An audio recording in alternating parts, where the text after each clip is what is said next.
U Bokokotorskom akvatoriju održana je treća diplomatska regata koja je i ove godine okupila veliki broj ambasadora, diplomata kao i predstavnike iz privrednog i političkog života. Takmičilo se 7 jedrilica i 3 katamarana.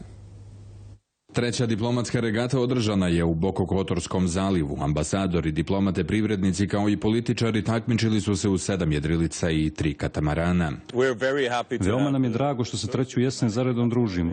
Čini se da nas prati tradicija i kada je vrijeme u pitanju, jer smo opet bez vjetra na početku kao i prethodnih godina, ali atmosfera među učesnicima kao i do sada zaista sjajna. A cilj regate je upravo da se kroz druženje u nešto drugačijoj atmosferi unapređuju dobri odnosi između diplomata, političara i biznismena. U trećoj diplomatskoj regati učestvuje preko 120 učesnika iz diplomatskog kora, iz poslovne zajednice Crne Gore i politike. Cilj je da ih zbližimo u sportskoj opuštenoj atmosferi u kojoj dolazi do razmjene informacija i ličnih kontakata. Misija diplomatske regate je definisana kroz moto Business Meet Politics, tako da su sve velike kompanije, strani investitori, kao i domaće kompanije s jedne strane i diplomatski kor i ljudi iz političkog života Crne Gore s druge strane.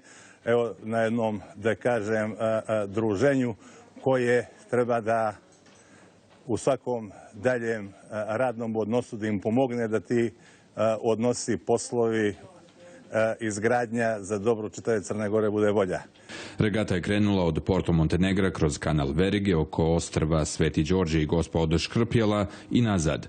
Među učesnicima su bili ambasadori Sjedinjenih Američkih Država, Austrije, Njemačke, Slovačke, Švajcarske, Rumunije i Evropske unije.